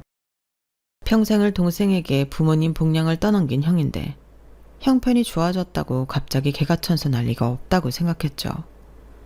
그래서 이 점은 확실히 하는 게 좋을 것 같아서 수입은 각자 관리하되 생활비와 공동적금은 똑같이 내놓고 살든지 아니면 50% 드리던 생활비 겸 용돈을 10%로 줄이던지 확실한 방법을 이야기해달라고 했는데 그 남자가 그러면 수입을 각자 관리하고 공동으로 필요한 돈을 내놓겠다고 하더군요. 그럼 아무래도 자기 돈에서 자기 집에 지원해주는 돈을 줄 수 있으니 그 방법을 택했던 것 같아요. 사실 저는 처음부터 그럴 줄 알고 있었고요. 그래서 돈 관리에 있어서는 그렇게 공동금액을 뺀 나머지는 알아서 하고 공동금액은 제가 관리하는 걸로 그 부분 이야기는 끝을 냈는데 제가 너무 쉽게 생각한 거였어요. 결혼을 하려면 일단 둘이 그동안 모은 돈을 오픈하고 결혼 준비와 신혼집 마련을 해야 하잖아요. 앞서 말한 대로 저는 맹목적으로 돈을 모으기보다 필요한 데 쓰자는 주의라 모은 돈이 6천만 원 정도 있었는데 그 남자는 2천만 원 정도가 있더라고요. 저는 평소 돈을 엄청 아끼고 또 궁상맞게 사니까 돈이라도 많이 모았을 줄 알았는데 그것도 아니었어요. 그렇게 둘이 합쳐 8천만 원을 가지고 결혼 준비하는 건 사실상 빠듯하기만 했는데 상견례 날짜가 코앞이었죠. 사실 저는 믿는 구석에 있었어요. 그 남자가 2천만 원 모아놓고 결혼 이야기를 한 줄도 모르고 제가 모아놓은 돈이 6천밖에 되지 않으니 저희 집에서 도움을 좀 받고 싶었는데 저희 부모님이 당연히 도와줄 생각이라고 하셔서 제가 못해도 1억에서 2억은 해갈 수 있을 거라고 생각했거든요. 아마 이쯤이면 너도 철이 없네 라고 생각하실 분들도 많으실 텐데 맞아요. 저는 그때 참 철이 없었어요. 하지만 그렇게라도 결혼을 하고 싶은 사람이었고 결혼 후에는 받은 만큼 효도하며 두고두고 보답할 생각이었는데 이윽고 상견례 날 제 생각과 계획은 모두 수포로 돌아가고 말았죠. 저희 엄마가 할 얘기는 해야 하지 않냐고 먼저 돈 얘기를 꺼내셨는데 그때부터 좋았던 상견례 분위기가 묘하게 바뀌기 시작했어요. 그나저나 아이들 결혼식이랑 신혼집은 어떻게 할까요? 요즘 애들이 어떤 애들인데요. 그런 건 자기들이 알아서 잘할 겁니다. 저는 그래요. 아무리 세상이 바뀌어도 자기들이 자기 가정을 꾸리는 건데 거기에 다른 사람 도움이 들어가면 안 되죠? 네. 그 말도 맞는 말이죠. 그런데 요즘 워낙에 물가나 시세가 높아서 부모가 도와주지 않으면 많이 어려울 거예요. 어렵기야 하겠죠. 그런데 살면서 어려운 일이 얼마나 많아요? 저는 결혼할 때 이 사람이랑 합쳐서 100만 원 있었습니다. 그래도 아들 둘 낳고 잘 살았어요. 애들도 잘 살 겁니다. 네. 저희 엄마는 철옹성처럼 돈에 있어 양보가 없는 예비 시어머니의 말과 태도에 더는 어느 것도 묻지 않으셨어요. 그저 난감하고 또 당황스러운 얼굴로 저를 바라보실 뿐이었는데 예비 남편인 그 사람도 똥줄이 탄 얼굴로 앉아있더군요. 그리고 여기에서 가장 큰 히트는 따로 있었는데 예비 시아버님이 상견례 자리라는 것도 있고 식사하느라 정신이 없으셨어요. 게다가 그 후로 한 30분 지났을까? 누군가 노크를 하고 들어왔는데 그 집 장남내 4인 가족이 들어오더라고요. 그때의 충격이란 지금도 생생합니다. 인사드려라. 정훈이 처가 식구들 분들이셔. 우리 큰아들이랑 며느리 손자 손녀예요. 오늘 식구들이 모여 밥 먹는 자리니까 제가 와서 식사하라고 불렀는데 괜찮죠? 네? 뭐 괜찮습니다. 앉으세요. 감사합니다. 제가 정훈의 형이에요. 재수씨 전에 집에서 한번 봤었는데 오늘 엄청 꾸미고 오셨네요. 오늘 진짜 이쁘세요. 여보, 무슨 입박적을 떨고 그래. 사람 창피하게. 그냥 밥이나 먹자. 우리 밥 먹으러 온 거잖아. 니들도 앉아서 먹어. 그때의 당혹감이란 살면서 그런 경우 없는 일은 처음 당해봤는데 잘 먹겠다고 예의있게 하는 걸 봐서는 자기들이 돈을 낼 생각 자체가 없어 보이더라고요. 게다가 분명 동생 상견례 자리라는 걸 알 텐데 아무리 사는 게 힘들다고 해도 저러고 싶을까? 저로서는 이해할 수 없었는데 그때부터 저희 쪽에서는 할 말을 잃은 후였어요. 사실상 상견례 준비를 하면서 참석하는 가족 인원수를 체크하지 않은 게 아니거든요. 그런데 분명 그때는 형은 참석하지 않는다고 했는데 형 혼자도 아니고 형수의 조카들까지 우르르 나타났으니 그 사람도 어쩔 줄을 몰라 했었죠. 그리고 상견례 비용은 저희들이 반반씩 내기로 했거든요. 그런데 오늘 정말 잘 먹었습니다. 좋은 시간이었고 소영이를 며느리로 맞이하게 되어 더없이 기쁘네요. 혹여 시집살이라도 당할까 걱정일랑 하지 마시고 마음 편히 가지세요. 그럼 조심히 들어가시고 애들 결혼식 날에 뵙겠습니다. 정훈아, 뭐하니? 우리는 먼저 가자. 엄마, 아니 그래도 그렇지. 조금만 있다가 같이 가요. 그리고 소영아, 계산은 전부 내가 할게. 어머 얘는? 네가 여기서 계산을 왜 해? 원래 상견례는 신부 측에서 대접해주는 거야. 얘가 아무것도 모르고 그게 예의란다. 그리고 우리가 먼저 가야 소영이랑 사돈들도 편하게 이야기하시지. 그럼 먼저들 가요. 저는 여기 잠깐 남아서. 야, 너 없으면 우리는 어떻게 집에 가라고. 여기 온다고 택시 타고 왔는데. 형, 좀.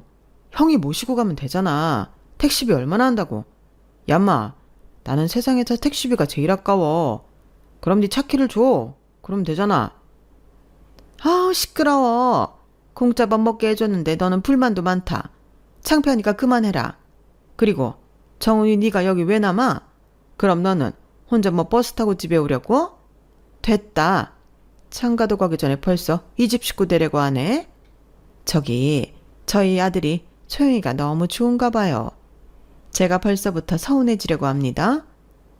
그럼 저희는 먼저 갈게요.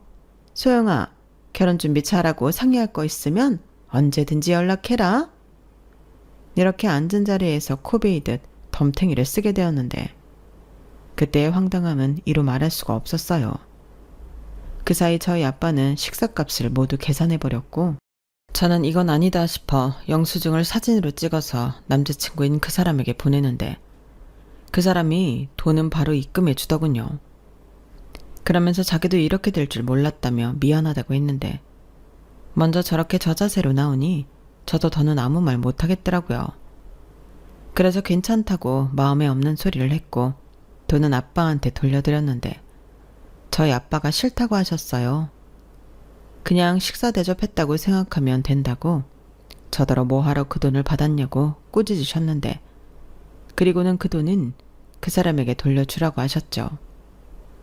그리고 그날 저녁 제가 따로 연락한 것도 아닌데 그 사람이 상견례 일이 마음에 걸렸는지 저희 집에 와서 죄송하다고 무릎을 꿇었고 저희 부모님은 이러지도 저러지도 못하셨어요. 특히 저희 엄마가 표정 관리가 안 되었는데 그도 그럴 게 상견례를 마치고 집에 오자마자 저희 엄마가 살짝 흥분한 목소리로 그러셨거든요. 너 이 결혼 진짜 할 거야? 내가 박서방 얼굴 봐서 좋게 생각했는데 엄마 오늘 너무 황당했어. 저렇게 저에게 날선 목소리로 말하셨는데 그 여운이 채 가시기도 전에 예비 사이가 와서 잘못했다고 비니 어쩔 줄 몰라 하셨죠. 그리고 그 사람은 자기 부모님이 워낙에 돈에 예민하시고 또 자존심도 센 분이라 그러신 것 같다며 이해해달라고 사정을 하기 시작했는데 저희 아빠가 신경 쓰지 말라고 먼저 운을 떼셨어요. 자네가 이럴 게 아니야. 나도 힘들게 오래 살아봤기 때문에 그 마음 뭔 줄 아네. 나는 신경 쓰지 않을 거니까 자네도 결혼 준비나 잘 해. 대신 우리 딸 데려가서 고생시키지 말고 나는 그것만 약속해 준다면 다 괜찮아. 아버님 정말 감사합니다. 그리고 정말 죄송해요. 저희 가족에게도 제가 충분히 이야기했습니다. 그래도 자네, 내가 이런 말하기 좀 그런데 그래도 나는 솔직히 너무 불안해. 자네가 중간에서 힘들 것 같긴 하지만 그래, 자네가 먼저 나서서 자네 식구들 단속하지 않으면 나는 이 결혼 다시 생각하고 싶어. 어허, 당신 그런 말이 아니잖아. 왜요? 아까 못 봤어요? 거참, 그 정도는 이해하고 넘어갈 수 있는 부분이야. 사람이 나쁜 게 아닌데 뭘 그런 트집을 잡아. 당신이 이러는 것도 저 친구한테는 상처가 될 수 있어. 그래도 이제 그만했으면 마음 충분히 알았으니까 돌아가 보게. 소영이 너 가서 배웅하고 와. 아니면 둘이 데이트라도 하고 오든지. 둘이 할 얘기도 있을 거잖아. 당신은 나랑 얘기합시다. 그렇게 저희 아빠는 저더러 그 사람과 이야기 나누라며 엄마를 데리고 방으로 가셨고 저는 무슨 말을 어떻게 시작할까 고민하다가 이렇게는 결혼하기 어렵다고 제 진심을 꺼냈는데 지금 생각해보면 말만 그렇게 했을 뿐 저때까지도 결혼을 안 할 생각은 없었어요. 하지만 제 말을 들은 그 사람은 거의 울 것 같은 얼굴이 되었는데 제가 그 말을 할까 상견례부터 계속 마음을 졸이고 있었다고 하더군요. 그러게 말이야. 작년까지는 이 정도는 아니었는데 올해 뭐가 많이 힘드신가 봐. 형도 처자식이 있는데 자리도 못 잡아서 심란하다고. 그러다 보니 계속 돈 얘기만 나오면 저렇게 선수를 치시는데 내가 자기 피해가지 않도록 중간에서 잘할게. 아까 보니까 중간 역할 기대는 좀 어렵겠던데 솔직히 그 정도로 돈에 대해 예민하실 줄은 몰랐어. 우리 가진 돈도 부족한데 말씀을 저렇게 하셨으니 우리 집에서도 지원해주긴 어려울 거야. 그래, 대신 내가 대출이라도 받을게. 그리고 그 대출금은 내가 알아서 하는 걸로 하자. 그럼 아파트까진 어려워도 빌라 정도는 전세로 들어갈 수 있을 거야. 정말 미안해. 저는 그때 마음이 약해져서는 안 되었어요.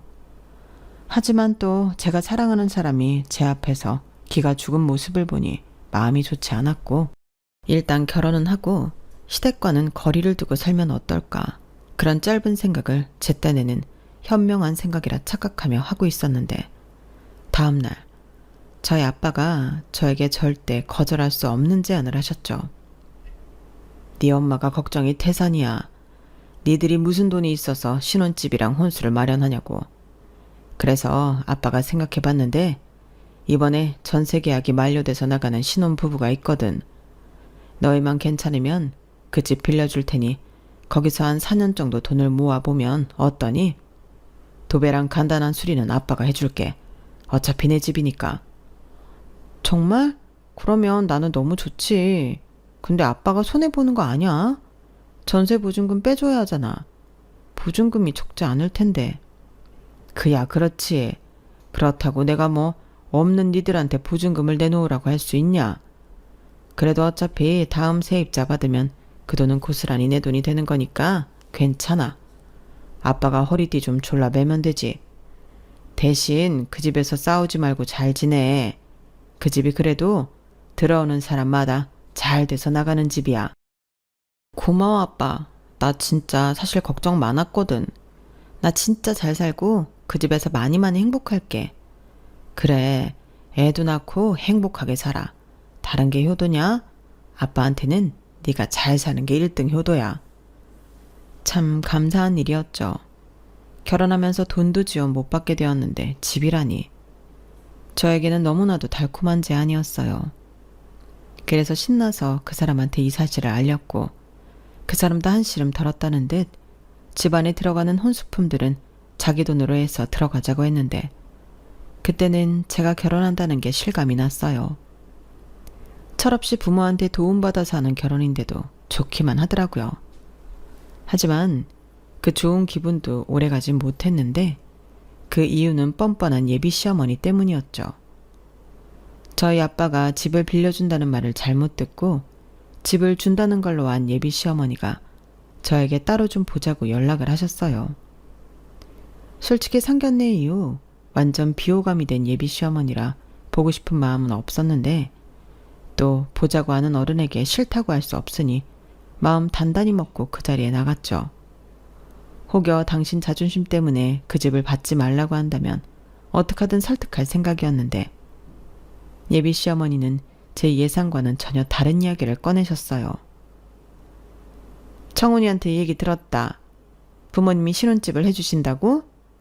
아, 네. 근데 해주는 게 아니라 빌려주시는 건데요.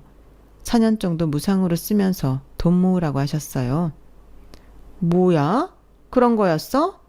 나는 또 갖고 있는 아파트 중에 하나를 그냥 준다고. 네? 그게 무슨... 아니다. 어찌되었든 그 아파트라는 게 그냥 들어가 살면 된다는 거지. 그런데 거기가 몇 평이니? 제가 알기로는 34평이에요.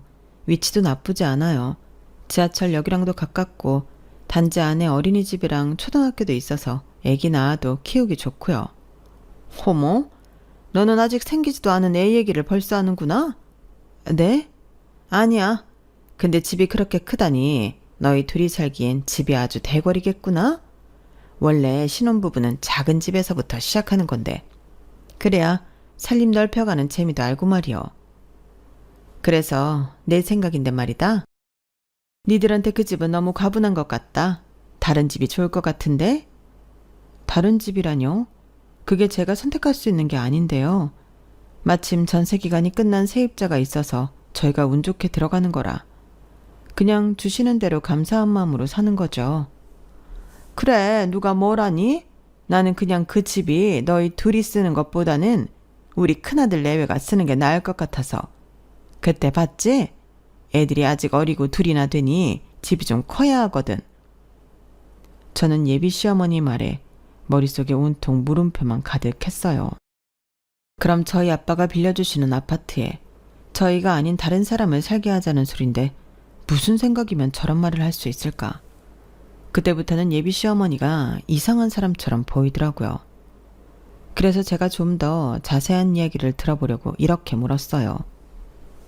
어머니, 제가 지금 이해가 잘 안 되는데 그럼 저희 아빠가 빌려주시는 집을 저희가 아닌 다른 사람을 살게 하자는 거예요? 그럼 저희는 어디 살아요? 얘가 좀 오해를 하나 보네. 그야 니들은 니들 집에 살아야지. 우리 큰애가 살던 집 전세가 이번에 끝나거든.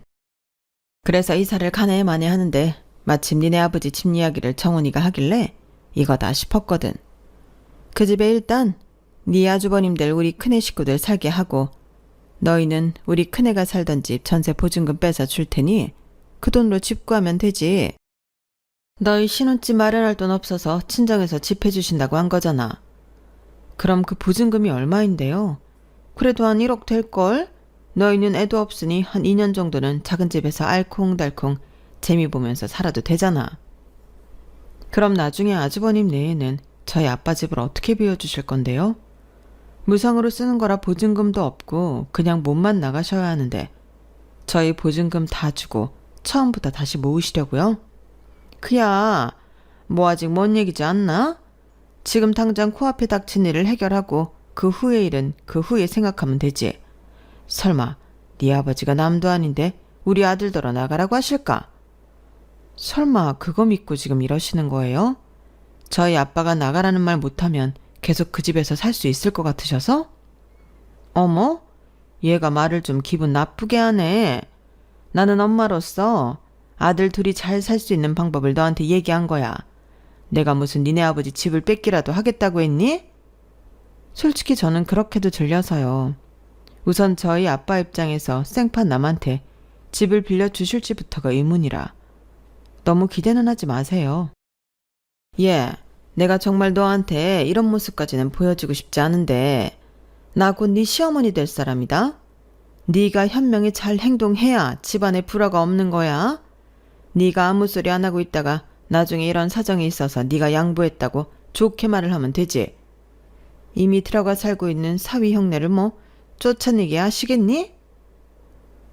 어머니, 저희 아빠가 왜 저한테 집을 빌려주겠다고 하셨는지 그 이중은 알고 이러시는 거죠. 저 돈 때문에 고생하지 말라고 손해까지 보시면서 집을 빌려주시는 건데 어머니 말처럼 하면 저희 부모님은 기분이 좋으실까요? 어머니도 곧 제 시어머니가 되실 분이기도 하지만 저희 부모님도 어머님 아들 장인장모 되실 분인데 정훈 씨도 중간에서 많이 곤란하죠. 그야 니들이 현명하게. 저는 잘 모르겠어요. 어머님이 계속 저더러 현명하게 하라고 하는데 저는 그게 현명한 것 같지가 않거든요. 저도 저희 아빠가 빌려주시는 집에서 살고 싶어요. 괜히 다른 집에 새들어 살면서 이 눈치 저 눈치 보고 싶지 않거든요. 뭐야? 이 이상 얘기는 저랑 말고 정훈 씨랑 하세요. 그리고 정훈 씨랑 제가 이야기하는 걸로 할게요. 일단 저는 저희 아빠 집을 아주버님네한테 양보할 생각이 없습니다. 저는 제 할 말을 똑부러 지르게 하고 먼저 일어났어요. 초반에 망설이는 모습을 보이면 그건 그거대로 여지를 주는 것 같아서 저 부분은 확실하게 제 선에서 차단해야 한다고 생각했죠. 그리고 며칠 동안은 잠잠하셨는데요. 한 보름이 조금 지났을까? 예비 시어머니가 저에게 집에 오라고 호출하시더군요. 그러면서 이번엔 예비 남편이 될 그 남자랑 같이 이야기를 하자고 하셨는데요. 일단 저 혼자가 아니니까 무슨 얘기를 하시려고 그러나 알겠다고 했어요. 전에 집 얘기가 있었을 때도 그 사람과 살짝 껄끄러웠는데 그 사람도 그런 이야기가 나온지 몰랐다며 미안하다고 했거든요. 그러면서 다시는 그런 얘기가 나오지 않도록 자기가 중간 역할을 하겠다며 저랑 약속한 후였기 때문에 설마 하는 마음도 있었지만 일단 가보았는데 거기엔 예비 아주버님과 형님이 같이 자리하고 있었어요. 우선 그것부터가 당황스럽긴 했죠. 하지만 저를 보고 활짝 웃으며 반기는 예비 시어머니의 환대에 일단 자리를 잡고 앉았는데 자기한테 기가 막힌 묘수가 떠올랐다며 한껏 신이 나 계셨어요. 그리고 한다는 말이 정말 어이가 없었는데 그 일로 제가 파혼을 하게 되었죠. 그게 뭐였냐면요. 내가 정말 고민을 얼마나 했는지 모른다. 그러다가 이 방법이 떠올랐는데 아주 딱이야. 그게 뭐냐면 얘들 전세 보증금이 1억 1천이라고 하는데 그 돈으로 네 아버지 아파트에 전세로 들어가 사는 거다. 그럼 네 아버지는 1억 1천만 원이라는 돈이 생기잖아? 그 돈으로도 니들 살 집을 하나 해주시는 거야. 그럼 얘들은 그 집을 공짜로 사는 것도 아니고 나중에 나가더라도 돌려받을 보증금이 있고 니들은 네 형네 보증금을 돌려서 집을 받을 수 있으니 이 얼마나 좋은 생각이냐? 라고 혼자 자기가 제갈공명인 듯 좋아하시는데 그 말이 순 엉터리였어요. 일단 저희 아빠 아파트 보증금이라고 하기엔 그 돈은 턱없이 적었고 그 돈을 받아서 저희 아빠가 저희 집을 해주시려면 당연히 부족한 돈은 저희 아빠 돈으로 채워서 해줘야 할 텐데 그러면서 아주버님 내외가 집을 비우면 또 돈을 돌려줘야 하니 이러니 저러니 해도 저희 집이 손해를 보는 이야기였어요. 그런데 자기는 전혀 손해보는 게 아니라고 저렇게 좋아 죽다니. 더욱이 예비 아주버님과 예비 형님도 그 돈으로 큰 아파트 갈 생각에 싱글벙글인데 저 혼자만 속이 끓었어요. 도무지 찬물을 끼얹지 않으면 참을 수 없겠더라고요. 그래서 방금 들은 그 말이 얼마나 말도 안 되는 이기적인 말인지 제가 조목조목 따지기 시작하니 집안 분위기는 순식간에 싸늘해져 버렸죠. 아니 경제나 사회를 보면 시세라는 게 분명히 있는데 시어머니의 계산은 그런 걸 싸그리 다 무시한 처사잖아요. 그런데 제가 그걸 따지고 드니 저를 쳐다보는 눈길에서 살기마저 느껴졌는데 저는 물러서지 않았어요. 그래서 너는 지금 내가 한 말이 안 된다? 네. 왜 쉬운 길을 놔두고 그런 방법을 선택해야 하죠? 저희 부모님 입장은 전혀 고려하지 않은 말씀인데 저는 그 얘기 저희 부모님한테 못 드려요. 그리고 저희가 빌리기로 한 그 아파트 전세 들어가려면 못해도 보증금으로 3억 원 있으셔야 하는데 저희 아빠가 왜 1억 1천에 그 집을 전세로 주겠어요? 얘가 정말 그야 가족이니까 공짜도 아니고 1억이나 주고 그 집에 들어가 살겠다는데 그 편의도 못 봐준다는 거야? 그래 동서 가족끼리 돕고 살아야지. 우리는 애도 둘인데. 죄송해요. 아무리 그렇게 말씀하셔도 이건 이치에 안 맞죠. 그리고 그 돈으로 저희 아빠가 저희 살 집을 어떻게 마련해줘요? 그야 니네 집 보니까 잘 사는 것 같던데 좀 보태주시면 되지. 너는 남도 아니고 자식이잖아. 아파트도 그냥 살라고 하시는데 집 하나 못 해주시겠니? 그리고 내 입장도 그렇다. 장남인 쟤들은 새끼까지 있는데 남의 집, 그것도 빌라에서 살고 니들은 그 큰 아파트에서 살면 그거야말로 형제간의 우애가 깨지는 불공평한 일이지. 저는 저도 모르게 헛웃음이 튀어나왔어요. 불공평하다는 게 무슨 뜻인지 모르시는 것 같았거든요. 그리고 여기서 핵심은 정작 자식을 걱정하고 생각하는 사람은 10원 한 장도 내놓을 생각이 없다는 건데 없는 집구석인 건 알겠지만 너무 대놓고 뻔뻔해서 내가 지금 여기서 뭘 하고 있는 건가 현타가 왔어요. 그러다 제 옆에서 눈치 주고 자기 엄마 눈치에 형네 부부 눈치까지 살피던 그 사람이 이 얘기는 나중에 다시 하자고 중재를 하기 시작했고 저는 뭘 다시 하냐며 이런 소리는 더는 듣고 싶지 않다고 자리에서 일어났는데 그때 저랑 동시에 일어나 예비 시어머니 아니 그 집구석 아주머니가 이렇게 말씀하셨어요. 어떻게 된 게 너는 시집도 안 왔는데 나랑 우리 집을 이렇게 우습게 보니? 너 은근 우리가 너희보다 못 산다고 비웃고 있지. 내가 그거 모를 줄 아니? 있는 것들이 더하다고. 그냥 좀 가족끼리 돕고 살자는데 그게 그렇게 어려운 일이야? 너만 양보하면 우리 모두가 행복하잖아. 전에는 공짜로 살게 하라는 거냐고 핏대를 세워서 1억 1천만 원이나 주고 살겠다고 하는데 무슨 계산이 그래요. 정말로 그 집에 전세로 들어갈 생각이면 그 보증금 시세를 맞춰줘야죠. 하나부터 10까지 전부 말이 안 되고 저희 부모님만 손해를 보라는 건데 그거 듣고 알겠다고 하는 자식이 어딨어요? 원래 딸은 시집가면 출가 외인이야. 네가 챙겨야 할 사람은 이제 우리지. 니네 부모님이 아니라니까? 그리고 아까 말을 하다 말았는데 니네 아버지가 우리 애 보증금 받아서 니들 집을 해주시는 거니까 그 집은 공동명의여야 한다? 정말 너무 기가 차지 않나요? 저는 살면서 저렇게 이상한 계산과 논리를 펼치는 사람은 본 적이 없었거든요. 그리고 그때는 벌써 결혼 생각이 사라진 후였는데 공동명의라는 말까지 들으니 어이가 없어서 웃음이 나왔어요. 반대로 제가 웃자 그 사람들은 저를 이상한 사람으로 쳐다봤고 옆에서 그 사람이 저에게 나가서 자기랑 얘기를 하자고 또 애가 달았는데 그냥 그 자리에서 말해버렸네요. 이런 집구석엔 시집갈 수 없다고요. 정말 내가 자기 사랑하니까 이것저것 안 따지고 그냥 결혼하려고 했는데 도저히 안 되겠다. 설마 자기 우리 집 좀 사는 것 같아서 나랑 결혼하려고 했던 건 아니지. 근데 여기 사람들은 무슨 물주라도 잡은 듯 우리 집 돈으로 자기들 행복할 궁리만 하네. 이런 결혼은 안 하는 게 좋을 것 같아. 자기야, 어머어머? 너 지금 우리 들으라고 일부러 그러는 거지? 못된 것. 사람을 없다고 이렇게 개무시를 해? 네가 이렇게 나오면 내가 벌벌 떨 줄 알았냐? 그래, 하지 마. 나도 너 같은 며느리 보기 싫다. 그럼 피차 잘 됐네요. 더 이야기할 필요는 없겠죠? 그럼 이만 돌아가 보겠습니다. 저는 안녕히 계세요라는 말도 나오지 않아서 그냥 그 집을 나왔어요. 그러자 신발도 제대로 신지 못한 그 사람이 어떻게 이렇게 파혼을 할 수 있냐며 저를 붙들었는데 얼굴을 보니 울고 있더라고요. 하지만 이젠 그 모습도 너무 싫은 게 이런 얘기를 제가 전부 듣고 있는 동안 이 인간은 아무것도 하지 않았다는 그 배신감에 사랑이고 나발이고 더는 볼 것도 없었어요.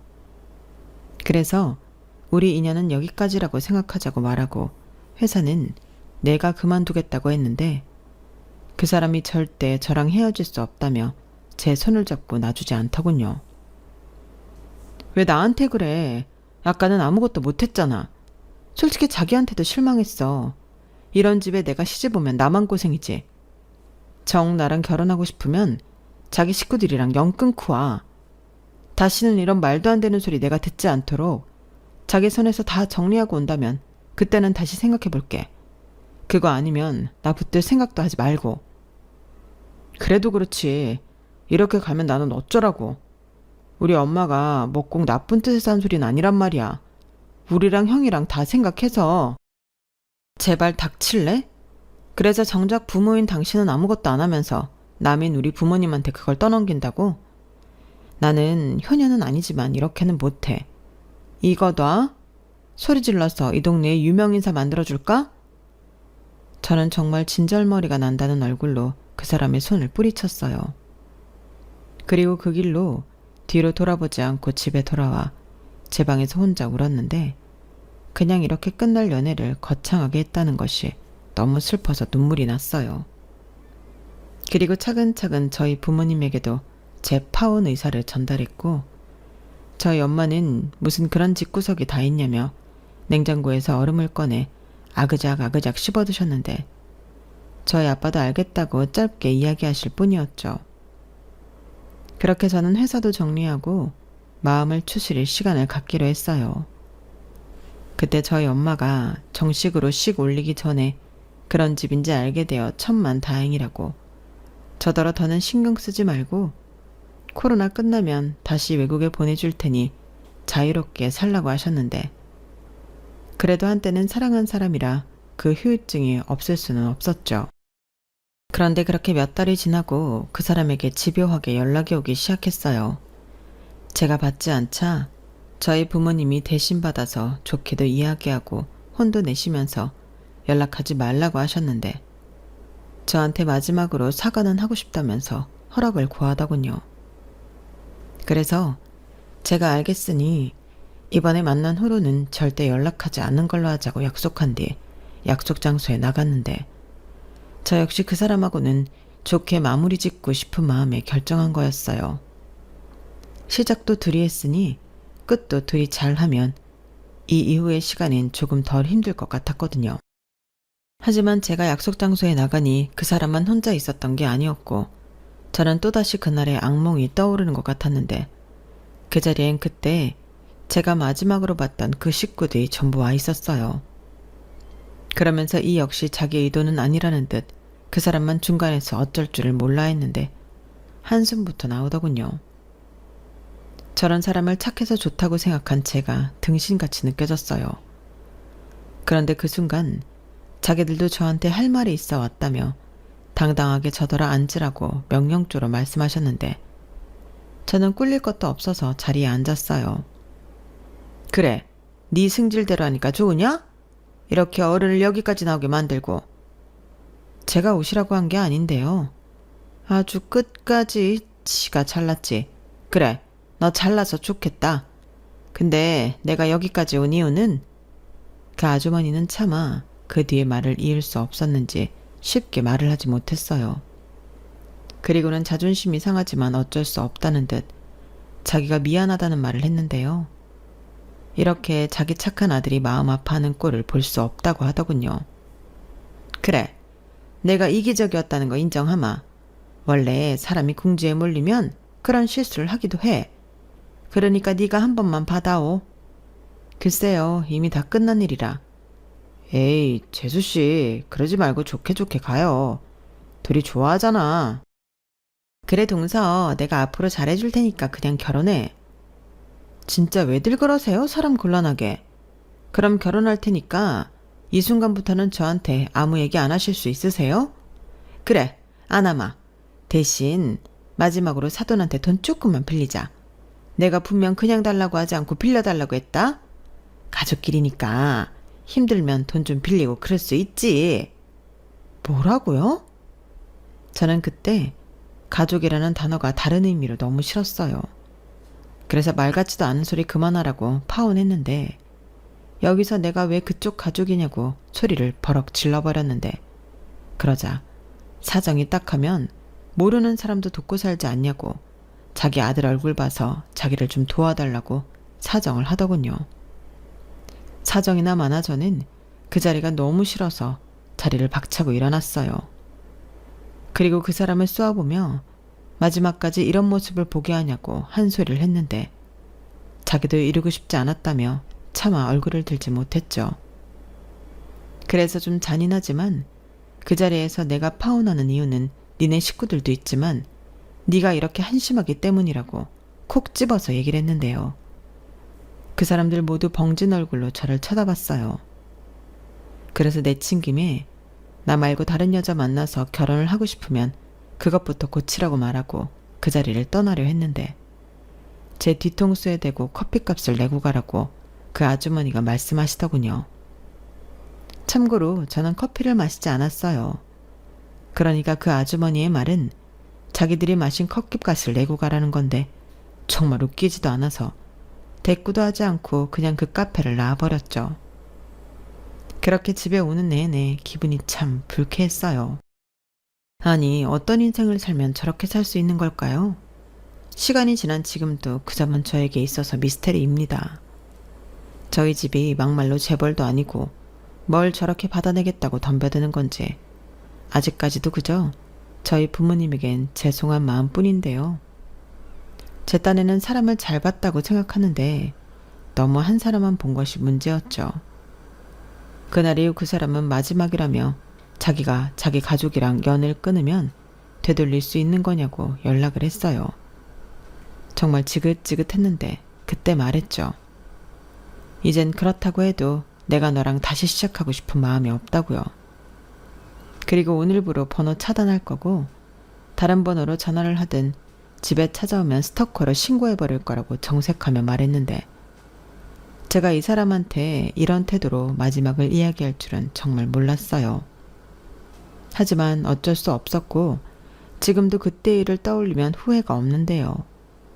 그때의 경험으로 저는 결혼할 생각은 모두 사라졌어요. 그리고 현재는 다시 호주로 넘어와 지내고 있는데 저는 여기가 한국보다 더 편한 거 있죠.